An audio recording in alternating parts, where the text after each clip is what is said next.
เวลา 9 นาฬิกาเป็นต้นไปโดยการนำของรองศาสตราจารย์ดร.ชัยฟองสมุทรคณบดีคณะวิศวกรรมศาสตร์มหาวิทยาลัยเชียงใหม่พร้อมคณะผู้บริหารคณาจารย์และนักศึกษารวมไปถึงศรัทธาของวัดป่าแดงมหาวิหารศรัทธาภายในภายนอกร่วมกันทำบุญทอดกฐินสามัคคีได้บุญได้ความดีโดยทั่วหน้ากัน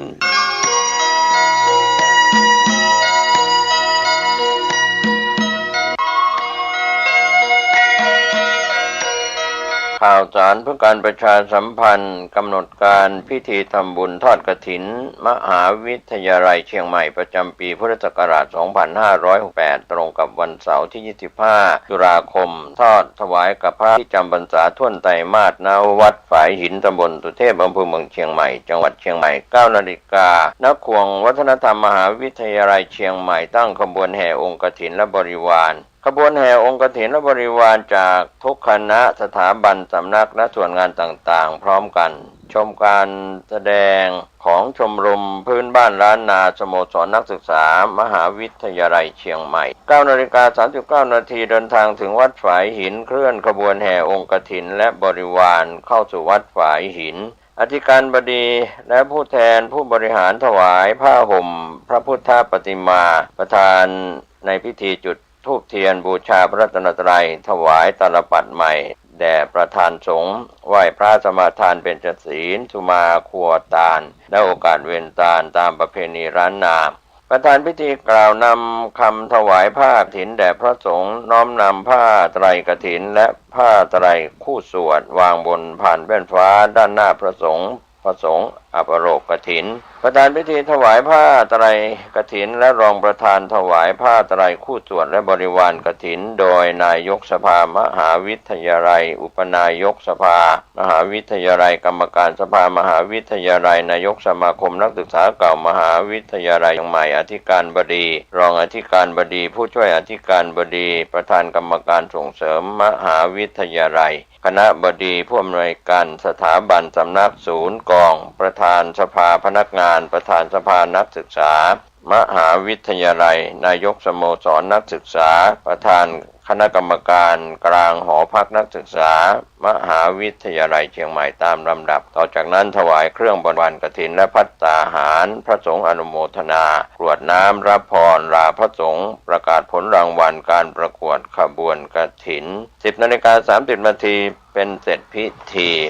ก็เชิญชวนร่วมทำบุญทอดกฐินของมหาวิทยาลัยเชียงใหม่ประจำปีพุทธศักราช 2568 ตรงกับวันเสาร์ที่ 25 ตุลาคมทอดถวายณวัดฝายหินตำบลสุเทพอำเภอเมืองเชียงใหม่จังหวัดเชียงใหม่ช่วงเช้า 9 นาฬิกาเป็นต้นไปจนเสร็จพิธีขอหน่วยงานทั้งหลายศรัทธาภายในภายนอกของมหาวิทยาลัยร่วมบุญอานิสงส์กับพระสงฆ์ที่จำพรรษาท่วนไตรมาสณวัดฝายหินเสาร์ที่ 25 ตุลาคม 2568 ได้บุญได้ความดีบริจาคบุญอานิสงส์กฐินอันยิ่งใหญ่สาธุอนุโมทนาทุกรูปทุกนามที่ได้ร่วมบุญโดยพร้อมเพรียงกัน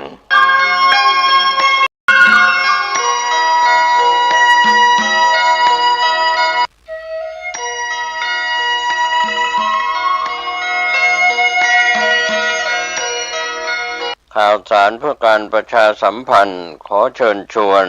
นักศีลนักบุญร่วมทำบุญทอดกฐินสามัคคีบารมีธรรมประจำปีพุทธศักราช 2568 ทอดถวายกับพระที่จำพรรษาท่วนไตรมาสณวัดชัยสถานป่าเศร้าน้อยตำบลสันปุเรยอำเภอดอยสะเก็ดจังหวัดเชียงใหม่ตรงกับวันอาทิตย์ที่ 2 พฤศจิกายนพุทธศักราช 2568 เวลา 13:39 นาทีการทำบุญทอดกฐินในคราวครั้งนี้นำปัจจัยบูรณวิหารประดับกระจกเสาหน้าซุ้มประตูหน้าต่างทาสีรอบอาคารรูปปั้นพญานาคให้แล้วเสร็จต่อไปปัจจุบันมีพระครูประภัชชัยคุณเป็นเจ้าอาวาสวัดชัยสถานป่าเศร้าน้อยเจ้าคณะตำบลสันปุเรยเขต 2ท่านสามารถติดต่อสอบถามรายละเอียดและร่วมทำบุญได้ที่ 087 657 2276 087 657 2276ก็เป็นการสอบถามข้อมูลรายละเอียดและร่วมเป็นเจ้าภาพทำบุญทอดกฐินในคราวครั้งนี้ตรงกับวันที่2พฤศจิกายนเป็นวันอาทิตย์เวลา 13:39 นาทีเชิญชวนนักศีลนักบุญผู้ใจบุญทั้งหลายร่วมงานทำบุญทอดกฐินสามัคคีบารมีธรรมประจำปี 2568 ณ วัดชัยสถานป่าเศร้าน้อยตำบลสันปุเรยอำเภอดอยสะเก็ดจังหวัดเชียงใหม่ได้บุญได้กุศลได้ความดีได้อนุโมทนาโดยทั่วหน้ากัน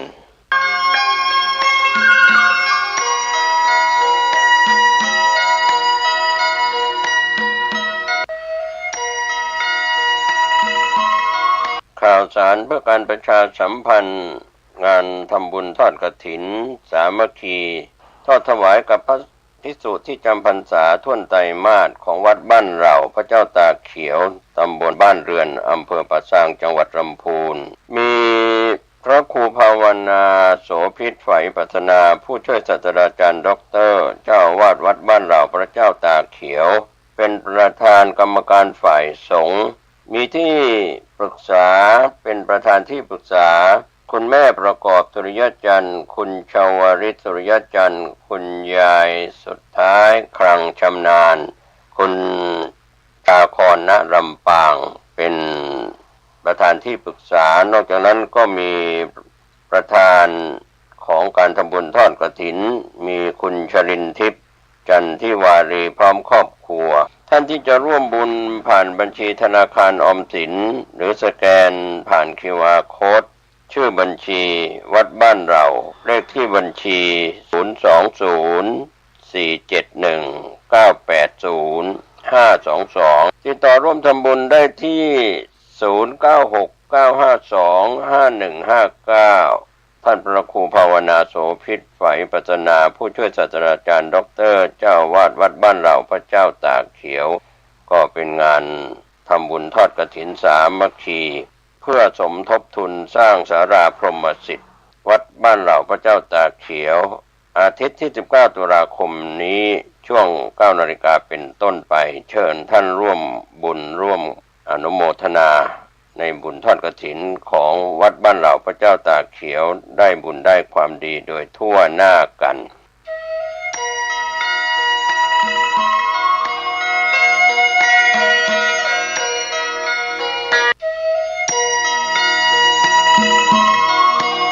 ข่าวสารเพื่อการประชาสัมพันธ์ขอเชิญชวนผู้ใจบุญใจกุศลร่วมทำบุญทอดกฐินสามัคคีเป็นกฐินสามัคคีเลี้ยงเด็กกำพร้าวัดดอนจันทร์ตำบลทัตตารามอำเภอเมืองเชียงใหม่จังหวัดเชียงใหม่ตรงกับวันเสาร์ที่ 11 ตุลาคม 2568 ในโอกาสที่วัดดอนจันทร์เป็นส่วนหนึ่งของแผ่นดินวัดดอนจันทร์ระลึกนึกถึงคุณของแผ่นดินมีโครงการตอบแทนคุณแผ่นดินทดแทนคุณของพระมหากษัตริย์วัดดอนจันทร์ตั้งโครงการพัฒนาคุณภาพชีวิตเด็กกำพร้าเด็กยากจนเด็กถูกทอดทิ้งเด็กด้อยโอกาสดังนั้นวัดดอนจันทร์ก็ได้อุปการะดูแลเด็กกำพร้าเหล่านี้เป็นเวลา40 ปีก็เชิญชวนท่านทั้งหลายร่วมงานบุญทอดกฐินสามัคคีกับพระภิกษุที่จำพรรษาท่วนไตรมาสของวัดดอนจันทร์ตรงกับวันเสาร์ที่ 11 ตุลาคมพุทธศักราช 2518 ช่วงเช้า 8:40 นาทีคณะผู้ใจบุญพร้อมกันณวิหารหลวงวัดดอนจันทร์ 9:30 นาทีไหว้พระสมาทานศีลพระสงฆ์เจริญพุทธมนต์สืบชะตา 10:15 นาทีคณะผู้ใจบุญถวายผ้ากฐินสำหรับท่านที่จะร่วมทำบุญผ่านออนไลน์ในนามวัดดอนจันทร์ธนาคารไทยพาณิชย์ชื่อวัดดอนจันทร์เพื่อเด็กด้อยโอกาสเลขที่บัญชี 664-301-4784 ติดต่อสอบถามรายละเอียดเพิ่มเติมได้ที่คุณแม่เล็กภูลผล 094-635-9159 หรือลายวัดดอนจันทร์0822288542ก็เป็นงานทำบุญทอดกฐินสามัคคีตรงกับวันที่11ตุลาคม2568ช่วงเช้า9 นาฬิกาเป็นต้นไปเชิญผู้ใจบุญใจกุศลร่วมทำบุญ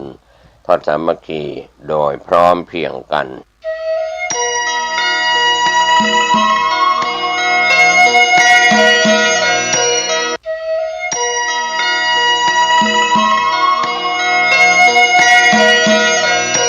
ข่าวสารเพื่อการประชาสัมพันธ์กำหนดการที่ตัดหวายฝังลูกนิมิตผูกพัทธสีมาณวัดป่าไผ่ตำบลช่อแรอำเภอแม่แตงจังหวัดเชียงใหม่ตรงกับวันเสาร์ที่11ตุลาคมพุทธศักราช2568ช่วงเช้า9 นาฬิกาเชิญแขกผู้มีเกียรติมีเจ้าภาพตัดหวายเส้นบริวารพิธี9:30 นาทีพิธีตัดหวายเส้นบริวารลูกนิมิตจำนวน159เส้น12 นาฬิกาเริ่มลงทะเบียนผู้ที่รับเป็นเจ้าภาพลูกนิมิตเอก13 นาฬิกาพิธีตัดหวายลูกนิมิตเอก9รูปพระสงฆ์108รูปทำพิธีผูกพัทธสีมา15:30 นาทีถวายมหาสังฆทานแด่พระสงฆ์จำนวน108รูปเวลา16 นาฬิกาพิธีอุปสมบทฉลองอุโบสถก็เป็นกำหนดการพิธีตัดหวายฝังลูกนิมิตผูกพัทธสีมาณวัดป่าตำบลช่อแรอำเภอแม่แตงจังหวัดเชียงใหม่วันเสาร์ที่11ตุลาคม2568ช่วงเช้า9 นาฬิกาเป็นต้นไปจนถึงเวลา16 นาฬิกาเป็นเสร็จพิธีก็เป็นงานพิธีตัดหวายฝังลูกนิมิตผูกพัทธสีมาวัดป่าไผ่ตำบลช่อแรอำเภอแม่แตงจังหวัดเชียงใหม่เสาร์ที่11ตุลาคม2568เชิญท่านร่วมงานบุญนี้โดยพร้อมเพรียงกัน